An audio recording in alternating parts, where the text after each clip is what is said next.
মৃত্যুর পর আপন ভাই বোনের নাকি আর কোনোদিন দেখা হবে না। এখন আমার জানার বিষয় হচ্ছে এই কথাটি কতটুকু সত্য, আর যদি সত্য হয়েও থাকে তাহলে কেন? রাসূল সাল্লাল্লাহু আলাইহি ওয়াসাল্লাম তো বলেছেন, যার সাথে যার মহব্বত তার সাথে তার কিয়ামত। প্রথম কথা হলো যে এটা সঠিক কথা না। যদি কোনো বক্তা বলেও থাকেন যে মানুষ মারা যাওয়ার পরে তার ভাই বোনের সাথে দেখা আর কোনোদিন হবে না, এটা সঠিক কথা না। কারণ কোরআন হাদিসে কোথাও এরকম কোনো কথা বলা হয়নি যে মানুষের মৃত্যুর পর আর প্রিয়জনের সাথে কখনো দেখা হবে না, বরং এর উল্টাটা আছে। আল্লাহ রাব্বুল আলামিন কোরআন হাকিমের মধ্যে ইরশাদ করেছেন, যে ব্যক্তি ঈমান এনেছে এবং ওয়াত্তাবা'আতহুম যুররিয়্যাতুহুম, তার পরবর্তী বংশধর যাদেরকে সে রেখে গেছে পৃথিবীতে, তারা যদি তার অনুসরণ করে, অর্থাৎ তার ঈমান আমলের অনুসরণ করে, তাহলে আল্লাহ তাআলা বলেছেন যে তাদেরকে তাদের সাথে আল্লাহ তাআলা ইলহাক করে দিবেন, সংযুক্ত করে দিবেন।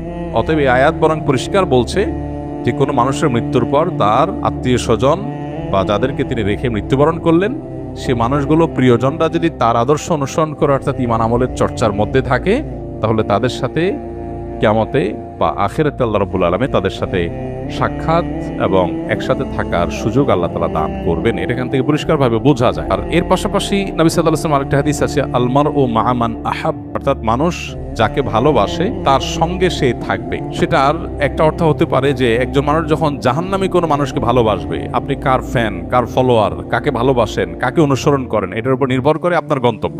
একজন মানুষ যখন কোনো খারাপ মানুষ অনুসরণ করে, তখন তার সাথে কিয়ামত হবে, তার সাথে তার হাসর হবে, সে তার পরিণতি ভোগ করবে।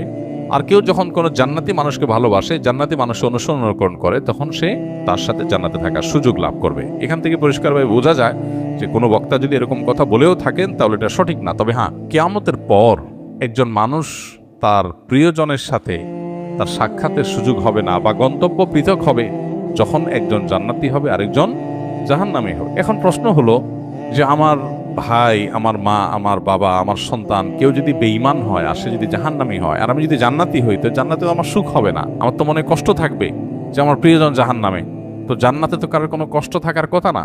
জান্নাত আজা কে আজারে নাবাসত কাছে রাবা কাছে কারে নাবাসত, ফার্সিতে একটা কবিতা আছে, জান্নাত সেই জায়গা যেখানে কোনো কষ্ট থাকবে না। তো আমার প্রিয়জন যদি জাহান্নামে যায়, আমি যত জান্নাতে যাই আমি তো সুখ পাবো না, তাহলে আল্লাহ তাআলা আমাকে কিভাবে সুখী করবেন? উত্তর হলো, আল্লাহ রাব্বুল আলামিন আমাদেরকে জান্নাতে যখন নেবেন বা আখিরাতের মারহালা বা স্তরগুলো যখন, লেয়ারগুলো যখন আমরা পার হব, আমরা দুনিয়ার মতো করে সেগুলোকে চিন্তা করি সাধারণত।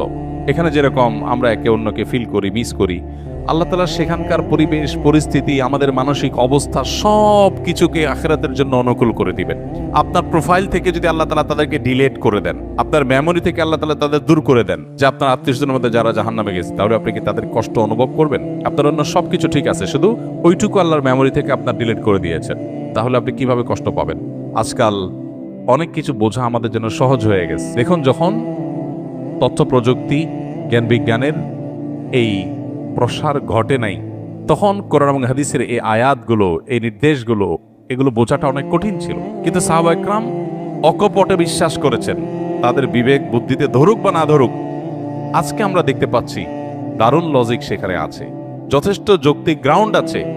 আজকে 2025-এর পৃথিবীতে আল্লাহর দ্বীনের অনেক বিষয়, কোরআন এবং হাদিসের অনেক বিষয়, আখিরাতের অনেক বিষয় হয়তো আমরা বুঝে আসছে না। হয়তো সেটা 500 বছরের পরের পৃথিবীতে এমন সব আবিষ্কার মানুষ হাজির করবে যেগুলো আমাদেরকে সেসব বিষয়গুলো বুঝতে সাহায্য করবে। তো যে ব্যক্তি নিজের বিবেক বুদ্ধি এবং সমকালীন লজিকের ভিত্তিতে দ্বীনকে বুঝতে চায়, সে গোমরাহ হবে। এটা তার গোমরাহির আলামত। দ্বীনকে বোঝার জন্য কোনো লজিকের আশ্রয় নেওয়া, এটা কোনো বুদ্ধিমত্তার পরিচয় নয়। আমি আল্লাহর কাছে নিজেকে সারেন্ডার করব, কারণ আল্লাহ আমার সৃষ্টিকর্তা। আমি যদি আল্লাহর সব কথার লজিক ধরে ফেলতে পারি, তাহলে আল্লাহ কিসের আল্লাহ হলেন? নাউজুবিল্লাহ। আল্লামা ইকবাল বলেছিলেন, জু সমঝ মে আ গই ও ফির খোদা কিউ কর হুয়া। যাকে আপনি বুঝে ফেলেছেন, রপ্ত করে ফেলেছেন, তার সমস্ত নির্দেশের যৌক্তিকতা